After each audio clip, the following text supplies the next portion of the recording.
Sok szeretettel köszöntelek benneteket a Budapest FM podcast csatornáján, a Table for Two csatornán. Én Vajtó Detti vagyok, és ez most egy nagy váltás nekem is egy üzleti reality show után, hogy itt szerepelhetek a podcastban. Köszönöm a lehetőséget.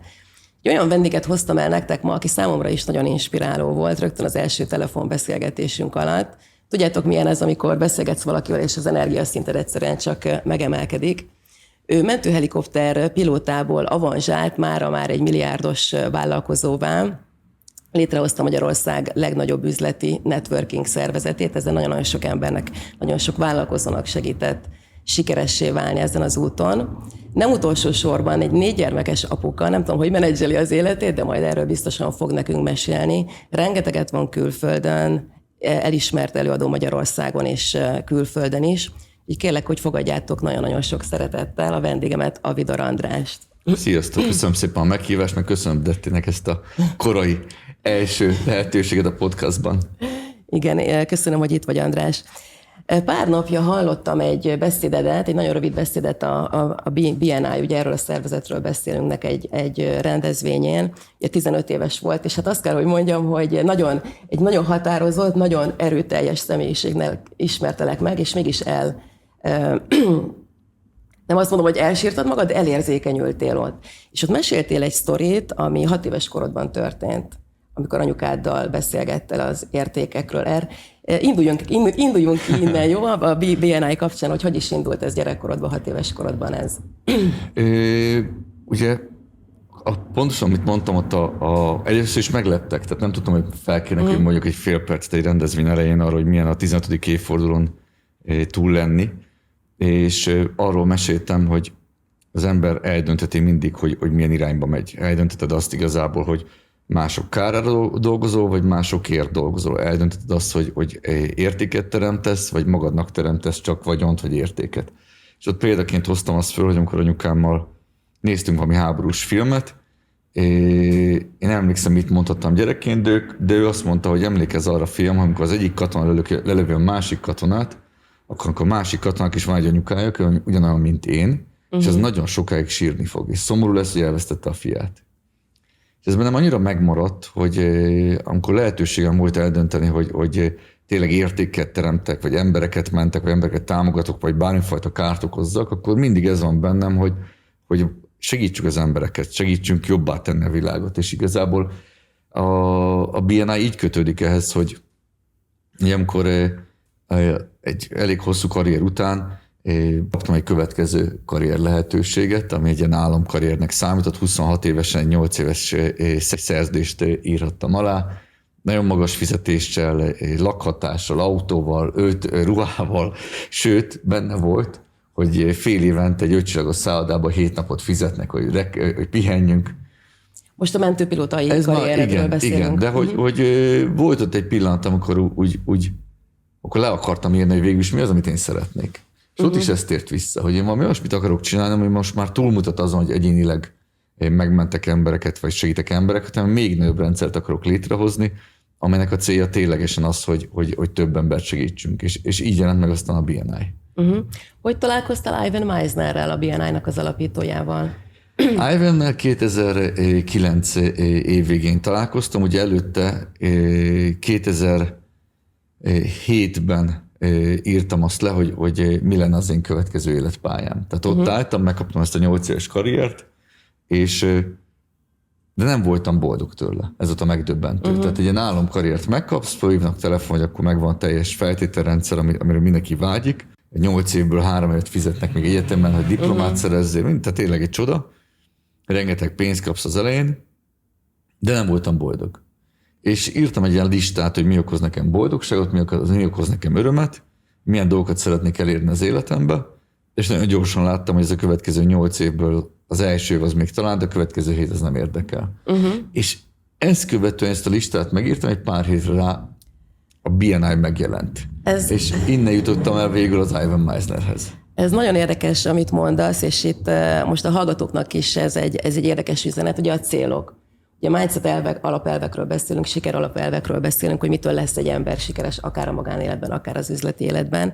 Ezt én is nagyon sokszor használtam, tanultam ezeket a módszereket, és nagyon érdekes, mert csak egy példa erre, hogy én is, amiket leírtam, én Miskolcról költöztem Budapestre, fogalmam se volt a városról, a kerületekről, és az akkori barátommal járkáltunk kocsival a városba, hogy milyen szép helyek vannak, hát 12. kerület itt fent, és én akkor megjegyeztem, akkor még nem volt GPS, csak térkép, hogy a térképnek a 17. oldalán akarok élni. Tehát ennyi volt. Ez történt 25 évvel ezelőtt. És 15 év, amikor megszületett a kisfiam, akkor azon kaptam magam, hogy az akkori cégem az ott volt a Monparknál, és hogy oda költözöm a Monparkhoz, és a költözésnél vettem elő, vagy akkor vettem észre ezt a térképet, és akkor jutott eszembe, hogy úristen, én ezt 15 évvel ezelőtt leírtam, hogy én a térkép 17. oldalán akarok történni. Tehát ez egy nagyon-nagyon fontos alapelv akkor a te életedben is a célom meg leírni. Háromszor valósult meg. Háromszor. De a BNI visszatérve, tehát az igazából az volt, hogy amikor miután leírtam ezt, hogy mivel szeretnék foglalkozni, és olyan képzelem ezt el, akkor utána egy pár hét rá egy ajánláson keresztül közel-keleten megtalált egy ajánlás keresés, amit Magyarországra kerestek.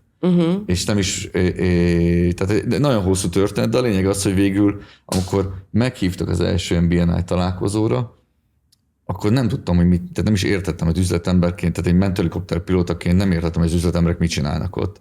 De azonnal a millió átjön. Tehát megérzed, hogy te ezt írtad le az álmaidba. És utána innen egy hosszú út, még egy év vezetett oda, hogy a tulajdonos alapítóval találkozok, a világ egyik legkeresebb üzletembere. Mesélj erről a találkozóról egy picit, kíváncsi vagyok rá, hogy ez hogy érintett téged, egy ilyen nagy kaliberű emberrel találkozni. Hát ugye azt tudtuk, hogy találkozni fogunk vele, mert az akkori társam, ő már 10 éve ismerte, és neki bejárása volt hozzá direktbe. Tehát is mondta, hogy ha kint leszünk Los Angelesben, ott volt a központ, akkor majd a 3000 fős konferencián majd lesz lehetőségünk találkozni Ivan Meisnerrel. De hát az lesz lehetőség, azért ismertem ezt, hogy milyen mondjuk egy magas beosztású ember a tárgy, az azt jelenti, hogy éppen fut el a folyosón, és akkor oda visznek, megpacsázol, és megy tovább, és akkor maximum még egy fényképed is van vele. És ezt mindig olyan gáznak tartottam. De itt, ami történt, hogy mondta, aki ezt az egészet intézte, hogy péntek este majd lesz egy vacsora, és akkor oda menjünk el.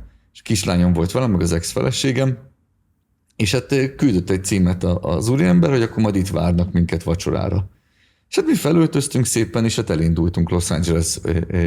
De lényeg az, hogy hát mint a filmekben megérkeztünk, ez a Szökőkút a ház előtt, és akkora ház, amit itt a körúton. De saját házába mentetek? Saját házába. A körúton itt egy épületméretet képzelj el.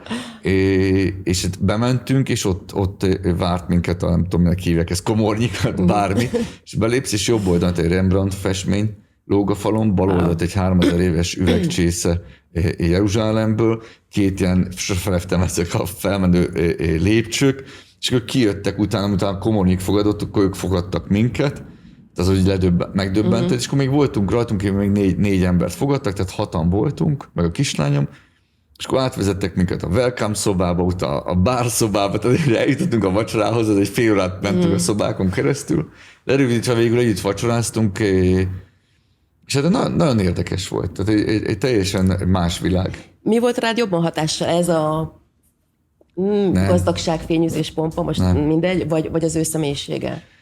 Engem a gazdagság sose fogott meg. Tehát a pénz, ez a feleségem, mostani feleségem mondja ezt rólam, hogy nagyon sokan a pénzt erénynek veszik, hogy amennyi pénzed van, annyit érsz. Mivel nekem gyerekkoromban semmi pénzem nem volt, és ez elég sokáig így is maradt, valószínűleg nem is alakult ki bennem ez a dolog. A pénz nem érdekel, hanem azt mondom, hogy a pénz üzleti életben az egy kimutatása annak, hogy jól teszed a dolgodat, vagy sem. És a másik célja a pénznek, hogy egy olyan jólétet tudják garantálni a szeretteidnek, ahol nincsenek zavaró tényezők ahhoz, hogy te meg tud élni az emberi kapcsolataidat. Tehát ez engem nem fogott meg. Az Ivan személyisége egy fantasztikum. Tehát a Richard Bransonnak az egyik legjobb barátja, nem véletlenül.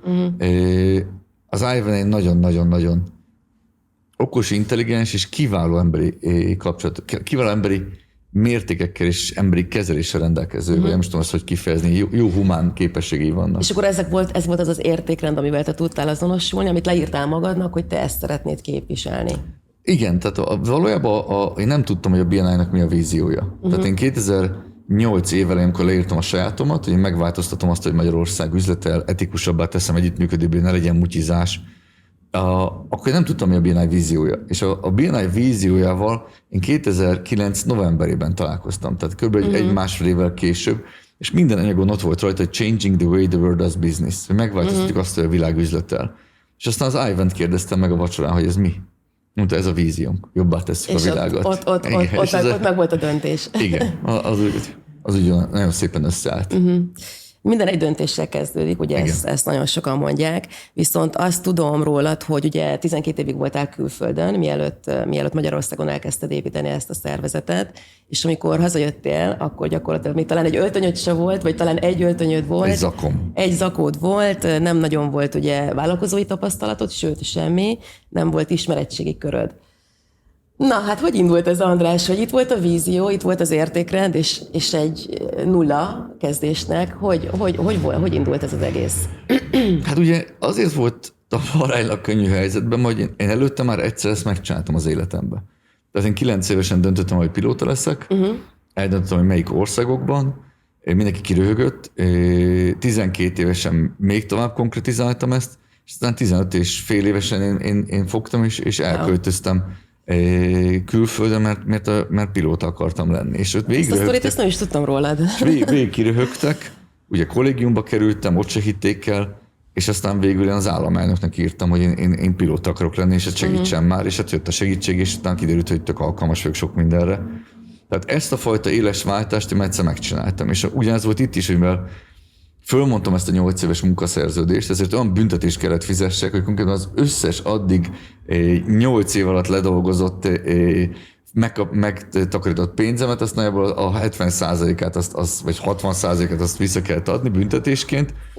A maradék 20%-ból ki kellett fizetni a BNI-nak azt a jogát, hogy dolgozhassak nekik, és hát maradék 10%-nak a feléből hazaköltöztünk, ugye haza kellett hozni egy életet 12 év után, és ez az 5%-nyi pénz, ez 3 hónapra volt elegendő.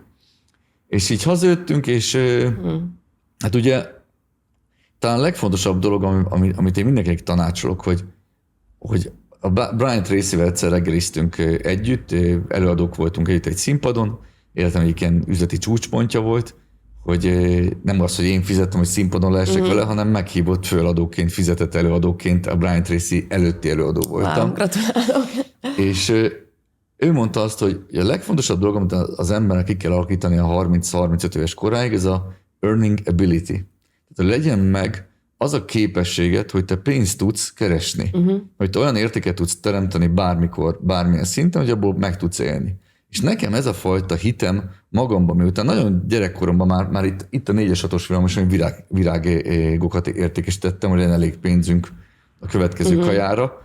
Én tudtam azt, hogy ha én beleállok, megtanulom és dolgozok, akkor nincsen semmi, ami engem megakadályozhatna. És így, amikor hazajöttem augusztus 5-én, szeptember 14-én meg volt az első BNI találkozó, és ez nagyon fontos, hogy kitartással, önfejlesztéssel, és az, hogy minden reggel felébredj elvégezni a munkát, ha ez a 3 megvan, akkor lehet, hogy nem leszel kiváló, de hogy biztos átlag feletti leszel, azt tuti. Tehát akkor a döntésednek ez volt az ára, hogy ott hagytál mindent, egy csomó pénzt kifizettél, de megérte. Igen, ezt a Máté Gábor barátom mondta, aki egy nagyon-nagyon okosan gondolkodó üzletember, és azt mondta, hogy a sikernek nem titka van, hanem ára. Igen. És ez tényleg így van. Tehát amikor beszélgetsz egy olimpikonnal, egyik barátom le van szakadva, mellizme el van szakadva a keze, de ő kim volt a kínai olimpián, és hogy nem bánja ezt meg. Tehát az, hogy örök életre a mellizme kicsit arrébb van, vagy ilyen karfölös a füle, nem bánja. Nem bánja. És ugyanez van nálam is. Tehát, hogyha van egy célom, amit el akarok érni, akkor van egy ára. Lehet, hogy kevesebbet találkozok a feleségemmel, a gyerekemmel, a barátaimmal, nem golfozom, kevesebbet alszom, de akkor én ezt elvár, nem rinyálok utána, hogy úristen, de nehéz. Nem nehéz. Így döntöttél, megcsinálod. Szuper. Múltkor említetted Barabási Albert Lászlónak a könyvét, és ugye tőle tudjuk, hogy a networking, az gyakorlatilag már egy tudomány.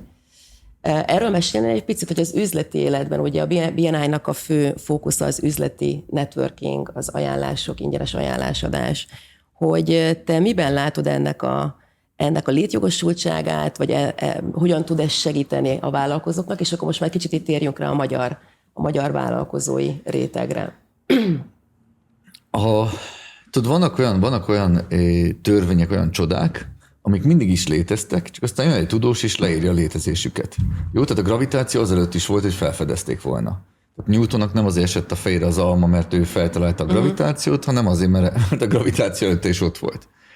A több kutatás, és erről Malcolm Gladwell írt egy nagyon jó könyvet, a Fordulópont című könyvet, ők azt vizsgálták, hogy mi kell egy vírus terjeszkedéséhez, mi kell egy gondolat elterjedéséhez, egy mémnek a terjedéséhez, és arra jött rá, hogy nagyjából 3 típusú ember, ami katalizálhat bármelyik a terjedését, és a vírust vették, vagy az AIDS-nek a terjedését, vagy a gondolatnak, és mindig ugyanaz volt. Vannak a sokat tudók, vannak az ügynökök, meg vannak azt hiszem a hálózati központok, mert emlékszem a teljes elméletére, de hogy bebizonyította, hogy valójában forradalmakat olyan emberek indítottak el, aki volt egy vezér, mellette volt egy ilyen ügynökszerű értékesítő, meg volt egy sokat tudó, aki alátámasztotta az ő tézisét. És aztán Barabási Albert László ugyanez jött, és elkezdte kutatni a hálózatokat. Hogy miért van az, hogy Google kereső jobban felfutott, mint a Bing, miért van az, hogy egy márka jobban elterjed, mint a többi, miért van az, hogy... És ugyanúgy jutott el, hogy vannak csomópontok. És ezek a csomópontok minél több link mutat rájuk, minél több dolog mutat rájuk, annál többen akarnak velük kötődni, és annál jobban sikeresek lesznek. Ugye 2 könyvet írt, a Sikerképlet, meg a Hálózatok címmel. És hogy valójában nekem a BNI-ban annól ezt tetszett meg, hogy nem talált föl semmi újat, csak szervezetté tette azt. Tehát, mint hogy a gravitációt sem találták föl, viszont lehet hasznosítani most már elég jó a gravitációt. Amikor a gyereket csúszdázik, akkor a gravitációt használjuk.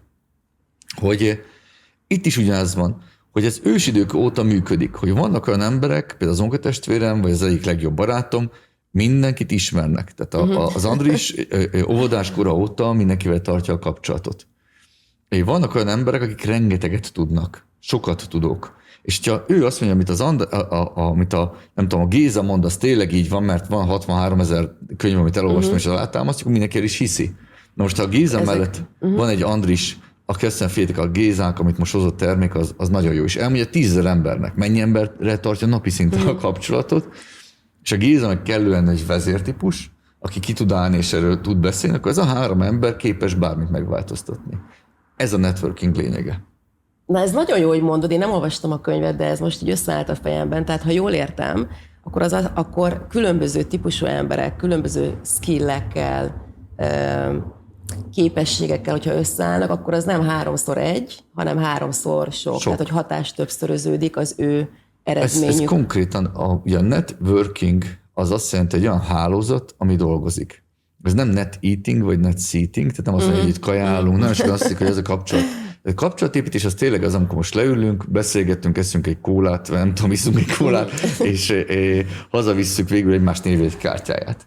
Tehát ez egy net eating, egy kapcsolatépítés. A networking, ez egy szinten mélyebben van, amikor 2 emberbe kialakul a kölcsönös szimpátia, és közös érdeket látnak abban, hogyha rendszeresen dolgoznak egymás céljain. Na most egy networkingnek minél több elkötelezett, egymással szimpatizáló, közös érdekkel rendelkező, közös vízióval rendelkező ember a tagja, annál erősebb. Ez a hálózatelmélet. És akkor ennek az első lépése, ha jól értem, vagy jól gondolom, az ajánlás, ami... Ahhoz, hogy a networking elinduljon. Hogy elinduljon.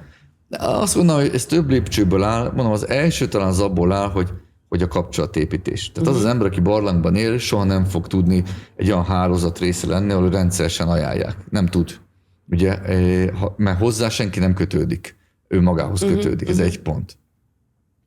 Az első a kapcsolatépítés. Tehát, hogy ki kell menni még az introvertált embernek, és el kell menni a helyekre, ahol emberekkel tud találkozni. Aztán a második lépcsőfok az a szimpátia. Tehát, hogy nem fogsz tudni olyan emberrel minőségi kapcsolat létrehozni, akiben egy kellő szimpátia nincsen egymás felé. Mi a szimpátia?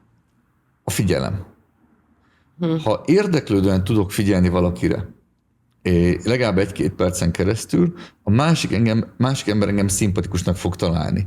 Na most mi kell az, hogy én magam érdeklődő legyek a másik ember iránt, van benne valami, ami őt érdekessé teszi, tehát szimpatikus számomra. Maga az érdeklődés a szimpátia alapja.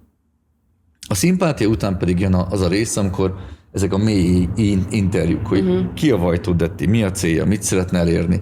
és ugyanez visszafelé is. És amikor ez a mély interjú során rájövünk, hogy van egy közös érdekünk, vannak közös értékeink, van közös víziónk, na utána indulnak el az ajánlások, akkor segítek.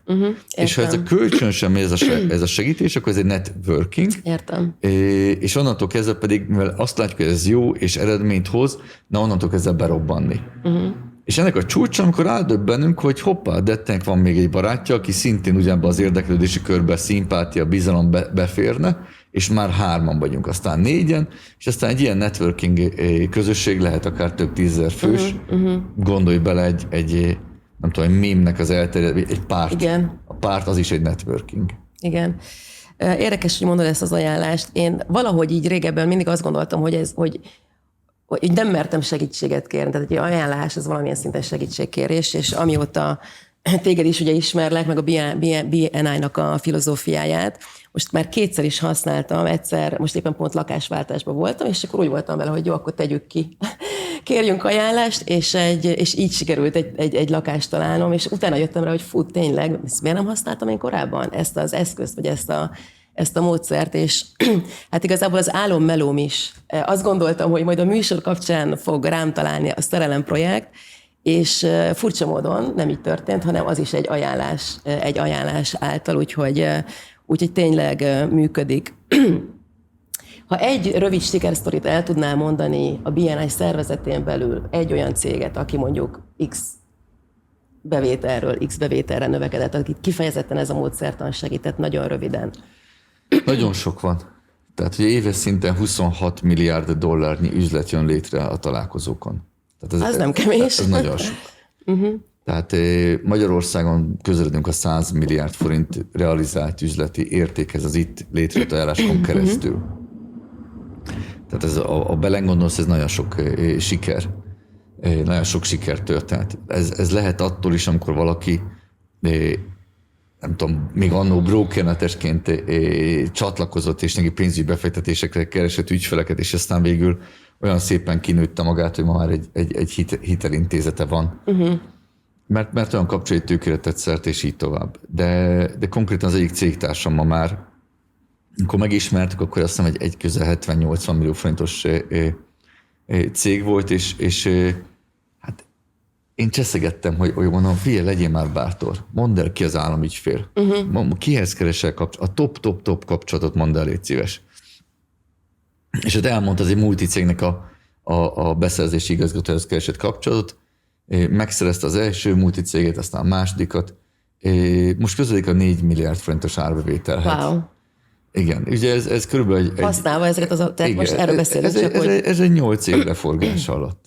Aztán a másik barátom, őnek én voltam a mentora. 26 évesen ide utazott külföldről, akkor volt egy 40 millió forintos cége, 2 alkalmazottal. Most 320 fős alkalmazotti létszáma bír, 16 milliárd forintnyi árbevétellel, és minden évben dupláznak. Gratulálok. Igen, tehát ugye ezek ajánlásokon keresztül, és neki a technikája végül az volt, hogy mindig mentorokat keresett. És mindig kinézett maga 2 mentort. Az egyik, aki kicsit előrébb volt, mint ő, és a másik mentor, aki még 4-5 szinttel előtte volt. És mind a 2-t megkereste, és megkezdte, hogy lennél a mentorom. És ugye ezek az emberek, általában mindenki vállalja ezt. Főleg, hogyha látod, hogy a srác agilis és akarja. És aztán, ahogy ezekkel a mentorokkal haladsz, ezek a mentorok a barátaid lesznek. Ők lesznek a te hálózatod. És képzeld el, amikor mondjuk olyan barátod lesz, most neki az egyik legjobb barátja immáron 8-10 éve, aki még akkor egy kisebb cég volt, akkor is 1-2 milliárd lehetett a Rafael, de most már Európa leggazdagabb emberévé vált, és most pont egy 400 millió dolláros tőke alapnak a kezelője is az adott úriember. Tehát gondolj be, amikor ilyen mentorból barátoddá vált, hogy milyen hálózattal bírsz. Ennek a csúcsa az volt, hogy voltunk egy konferencián, ott is előadást tartottam, és följött az Embrestnek az alapító tulajdonosait Európában. Az Embrest, a KFC, az összes ilyen hasonló gyors étteremlánc, pont akkor adta a cégét 380 millió dollárért, és ez az úriember szintén a barátja az én barátomnak, aki egyébként a mentora volt valamelyik időszakban.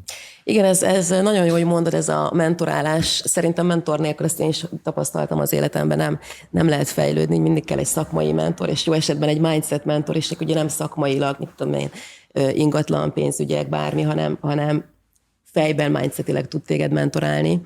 Úgyhogy ezt abszolút javaslom én is a hallgatóknak, hogyha akarnak jutni. És akkor végszóként azt szeretném kérdezni tőled, hogyha nagyon röviden, egy-két mondatban, most ma itt Magyarországon, 2023. szeptember végén vagyunk, mit javasolnál, milyen tanácsot adnál a vállalkozóknak, ha csak egy dolgot mondhatnál? Tudom, hogy nehéz a kérdés, de... Ha csak egy dolgot mondhatnék, mondhatok 3? Mondjál 3. Ez mindig gondolkodtam gyerekkoromban, hogy amikor egy aranyhal vagy egy gin meg azt mondja, van egy kívánság, nem kívánják azt, hogy nem kívánják azt, hogy legyen még 3. És akkor ez a megoldás. És akkor a harmadik kívánság mindig az, hogy legyen még 3. Na, de visszatérve, én azt gondolom, hogy az első is a legfontosabb, hogy az ember nem, tehát hogy olyan álmaid legyenek, amik relevánsak. És azokból olyan célokat tűzzék ki, ami releváns. Most mit jelent a releváns szó? Álmodni arról, hogy nekem legyen egy, nem tudom, 500 négyzetméteres házam, miközben van egy feleségem, vagy barátnőm, teljesen irreleváns, mert nem fogsz tudni, mit csinálni azzal a házzal. Tehát lehet, hogy úgy fogod érezni, úristen, most mennyire ász vagyok, mert van egy 500 négyzetméteres házam, meg 6 nyaralom vidéken, de hogyha nincsen időd a barátaidra, nincs időd családot alapítani, akkor nem fogod kivel élvezni. És minden hülyeséget ki fogsz találni. Van ilyen ismerősöm, baromi nagy házban, egy tök egyedül, se barátjai nincsek, se semmi. Hát így legyen egy releváns álmod. Releváns álmod, és ahhoz tűzzék ki célokat. Na most a másik bekezdés a relevánsnak, hogy rá fogsz döbbenni az idő során, hogy valaki az elismerés hajtja, valaki megalomániás, valakinek a pénz, az a minden baromság. Rá fogsz döbbenni valamikor az életedben, vagy 90 évesen, vagy 60, vagy 30 évesen, hogy a családdal, a szeretteidet való kapcsolatod, a baráti kapcsolatod, és hogy az üzletben olyan emberekkel dolgozzál, akik inspirálóan hatnak rád, és a barátaiddal tudnak válni, ez a legfontosabb. És a második tippem az az időkeret. Hogy manapság mindenki 1 év alatt akar mindent elérni, fél év alatt, 2 hónap alatt, 2 év alatt. Én 20 években gondolkodom. Ha 20 években gondolkodsz, sokkal jobb dolgokat tudsz létrehozni, sokkal kényelmesebben, és sokkal nagyobb volumenben. A harmadik tippem az pedig az, hogy tanulj meg, és talán ez az egyik ilyen legnehezebb dolog, tanulj meg lemondani dolgokról. Ha le tudsz mondani dolgokról, lesz kitartásod. Ha le tudsz mondani dolgokról, fölfogod azokat a célokat, amire rádöbbensz, hogy nem is a te céljaid. Ha le tudsz mondani dolgokról, akkor nem lesznek olyan emberi kapcsolataid, amit fölöslegesen cipelsz.